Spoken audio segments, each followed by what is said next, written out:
دوستو یاد رکھنا، تگڑا اور مضبوط جوان پتہ کون ہوتا ہے؟ جس کی نظریں پوری طرح اس کے کنٹرول میں ہوں. یہ علامت جوانی ہے. جس آدمی کا پوری طرح، دو لوگ دنیا میں کبھی کوئی کارنامہ سر انجام نہیں دے سکتے، ایک جو حرام کھاتا ہو، ایک جس کی نظر ناپاک ہو. محمد بن قاسم جب یہاں آئے تھے نا تو ایک دن بڑے پریشان تھے، تو ایک بزرگ کہنے لگے آپ کیوں پریشان ہیں؟ کہنے لگے راجہ دہر سے مقابلہ ہے اور ہماری فوج تو سندھ کے رستے بھی نہیں جانتی، زبان بھی نہیں جانتی، لڑیں گے کیسے؟ 2-4 دن کے بعد ان بزرگوں کی دوبارہ محمد بن قاسم سے ملاقات ہوئی تو بڑے خوش تھے. کہا اب آپ کیوں خوش ہیں؟ کہنے لگے وہ میرا مقابلہ نہیں کر سکتا، میں نے تحقیق کر لی ہے. کہا کیوں؟ کہنے لگے نظر کا گندہ ہے، اور جو نظر کے گندے ہوتے ہیں وہ میدانوں میں ٹھہرا نہیں کرتے. میدان کے لیے نکلنے کے لیے پاک جوانی کی ضرورت ہوتی، تطہیر مزاج ہونا ضروری ہوتا ہے، پاکیزہ افکار اور سچی اور سچی ستھری سوچوں کا ہونا ضروری ہوتا ہے. اس لیے فرمایا کہ میرا مقابلہ نہیں کر سکتا. حضرت عبداللہ ابن حذافہ کمرے میں تھے تو وزیر کی بیٹی اندر سجی سنوری پہنچ گئی. جیسے ہی آپ نے اس کفر کی چال کو دیکھا تو تیمم کر کے نفل شروع کیے. وہ ساری رات بیٹھی رہی، رب کا بندہ ساری رات عبادت کرتا رہا. عبادت بڑا سہارا ہے، مصلی بڑا سہارا ہے اللہ کے بندوں. صبح دروازہ کھولا، وزیر نے اپنی بچی سے پوچھنا چاہتا تھا رزلٹ کیا نکلا، تو وہ کہنے لگی پیچھے ہٹ جا، اب تیرا میرا تعلق کوئی نہیں، میں نے نبی پاک کا کلمہ پڑھ لیا. اس نے کہا میں نے بھی زمانہ دیکھا ہے، پر یہ کیا لوگ ہیں، کستوری کے بنے ہوئے، سندل سے دھلے ہوئے، کہ میں ساری رات کمرے میں رہی اور 100 اور 1000 آدمی جس جوان کا مقابلہ نہ کر سکے، اتنا طاقتور جوان کمرے میں رہا اور اس نے نظر اٹھا کے نہ دیکھا. او کچا رنگے للاری والا جڑا چڑھدا تے لیندا رہندا ہے، اے عشق تیرے دا رنگ محمد چڑھیا پھر نہیں لیندا. میں کہا ایک دفعہ نظر اٹھا کے نہیں دیکھا، کمال ہو گئی. اتنے بڑے لوگ، اتنی بڑی سعادت مندی، فیروز بختی، معاملہ فہمی حد ہو گئی. اللہ اکبر. دوستو بادشاہ جب پوری طرح ہار گیا نا، اس نے کہا مار دو. تیل گرم کیا ایک کڑاہی میں، اور جب آپ کو اس میں ڈالنے لگے تو آپ کی آنکھوں میں آنسو آ گئے.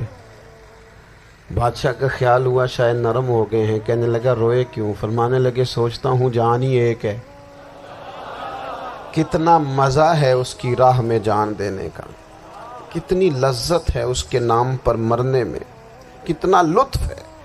جے تو چڑھیا اتے دار بھی نہیں، تے جے تو وکیا عشق بازار بھی نہیں، تے ایڈا سستا سودا پیار بھی نہیں، تے ایڈا سستا لبدا یار بھی نہیں.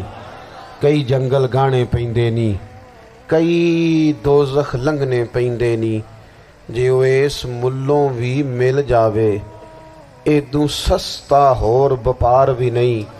تے کچھ سمجھ نہ آوے لوکانوں وہ کادے نال شہید کرے، ڈٹھی یار دے ہاتھ تلوار بھی نہیں، پر او دا خالی جاندہ وار بھی نہیں.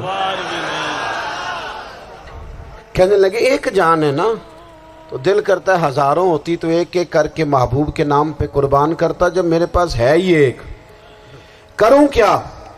حضرت عبداللہ ابن حذافہ رضی اللہ تعالیٰ عنہ جب روئے اور بادشاہ نے یہ بات سنی تو بادشاہ اٹھ کے کھڑا ہو گیا. سارے وزیروں مشیروں کو کہنے لگا تم نے کہا تھا نا بندہ ضائع کرنے والا نہیں، یہ بھی ضائع کرنے والا نہیں. کہنے لگا میرا ماتھا چومو، تم جیسے لوگوں کو قتل نہیں کرنا چاہیے، آزاد کرنا چاہیے. عزیز اپنی زندگی سے نا یہ بہت زیادہ ہرس، ہوس، طمع، اور یہ کسی بات کی بھی ہو، ہرس صرف پیسوں کی نہیں ہوتی ہے، شہرت کی بھی ہوتی ہے. یہ بیماری انسان کو اقتدار کی بھی ہوتی ہے، تعریف کی بھی بیماری ہوتی ہے. یہ سارے نقص ہوتے ہیں لوگوں کو، اور معاذ اللہ بعض جبوں کبوں کے اندر بھی ہوتے ہیں، وہاں بھی پنپتے ہیں. اپنی زندگی جب تک اس سادگی میں نہیں لاؤ گے جو رسول پاک نے عطا فرمائی ہے، جب لوگ آسانیوں میں پوری طرح الجھ گئے تو پھر وہ دور ہوئے اور کفر چڑھ گیا۔ دوسری بات، اللہ کے محبوب صلی اللہ تعالی علیہ وسلم کی محبت ہم سے تقاضا کرتی ہے کہ ہم اس مشن کے لیے کام کریں جس مشن کے لیے رسول پاک نے کام فرمایا ہے۔ ہم سارے کام بڑے مضبوطی سے، سوچ سمجھ کے، تدبر سے، حکمت سے، تقاضوں کو مد نظر رکھتے ہوئے کرتے ہیں سارے کام۔ دین کے کام میں ہمارا مزاج نہیں ہوتا، او ہو جائے گا جی، آپ بسم اللہ پڑھیں جی، شروع کریں جی۔ آپ تقاضوں کو سمجھیں، چیزوں کو دبائیں نہیں، چیزوں پر غور کریں۔ کسی کے ذہن کی سطح پر سوال ابھرتا ہے، اس کا تسلی بخش جواب دیں۔ اپنی زندگی میں دین کے کام کے لیے اپنے آپ کو وقف کریں، اور دین کے کام کے بہت سارے پہلو ہیں۔ ہزاروں لوگوں کو قرآن پاک ٹھیک پڑھنا نہیں آتا، ہزارہ لوگ ہیں جو قرآن مجید کے مطالب سے آگاہ نہیں ہیں، دین کی بنیادی ضروریات سے لوگ نابلد ہیں۔ میں آپ کو کس طرح یہ بات سمجھاؤں کہ ہزاروں کی تعداد میں طلاقیں اس لیے ہوتی ہیں کہ مردوں کو طلاق کے مسئلے نہیں آتے، انہیں پتہ نہیں ہے کہ مجھے حقوق زوجین کے معاملے میں کیسے چلنا ہے۔ ڈھیر سارے گھروں میں تباہی اس لیے ہے کہ تربیت اولاد کا دینی منہج ہمیں نہیں پتا۔ اپنا حصہ ملائیں دین کے کام میں۔ ایک آدمی کو اگر تو نمازی کرنے میں کامیاب ہو گیا، تیری زندگی بدل گئی۔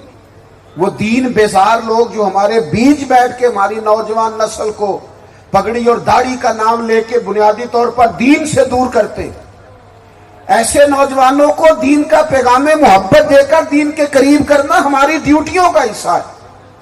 ہمیں ذمہ داری کا احساس کرنا پڑے گا، ہمیں یہ خاص قدم اٹھانا پڑے گا، توجہ دینی پڑے گی۔ مساجد، مدارس، میں آپ سے عرض کروں، اتنی ڈٹ کے مخالفت ہوتی ہے نا مدرسوں کی، اتنی ڈٹ کے۔ میں ادارہ چلاتا ہوں، اس کے چلانے میں جو مشکلات ہیں وہ تو ہم بتا نہیں سکتے آپ کو، اس لیے کہ میری قوم، میرا اس قوم سے تعلق ہے جو نعت خواں امیر کرنا چاہتی ہے، مدرسے نہیں۔ ہاں، نقیب خطیب پیدا کرنا چاہتی ہے، شعر و شاعری کی زندگی کو پروان چڑھانا چاہتی ہے۔ فقط ہمارا ان لوگوں سے تعلق ہے جو لاکھوں کروڑوں روپیہ محافل پہ لگائیں گے، اور قاری صاحب بیچارے اگر مسجد کا کوئی ہونے والا کام کسی وقت بتا دیں گے تو وہ بڑی مشکل آ جائے گی ان کے لیے۔ یہ کیسے ہو سکتا ہے، آپ نے یہ ڈیوٹی بتا دی؟ مدارس، اور جتنا اہم رول دین کو پھیلانے میں مدارس اسلامیہ کا ہے، اتنی زبردست۔ لوگوں کا خیال ہوتا ہے میری طرح کے لوگ شاید کام کرتے ہیں، ڈیوٹی کرتے ہیں۔ یہ 10-15 لوگ آپ کو نظر آتے ہیں جو آپ کو کہیں میڈیا پر یا ادھر ادھر ڈیوٹی کرتے، مخلص لوگ اپنی جگہ پہ، وہ بھی بڑا ہی کام کر رہے ہیں، جو میڈیا پہ آ کے بھی اخلاص سے اور درد دل سے کو دین کی، ان کی بھی کسی بات کی حوصلہ شکنی نہیں۔ لیکن ہزارہا اساتذہ جو مدارس میں بیٹھ کے پڑھاتے ہیں، جنہوں نے وہ سارے لوگ تیار، آپ سمجھ نہیں سکتے کتنا بڑا کام۔ حفظ کا استاد جو ہوتا ہے نا، اس کی ڈیوٹی 24 گھنٹے ہوتی ہے، فجر سے پہلے، اور اس نے بچوں کو اٹھانا۔ تنخواہ تو ہم انہیں دینا نہیں نہ چاہتے جی، تنخواہ نہیں دی انہوں نے، ہمیں مولوی امیر نہ ہو جانا۔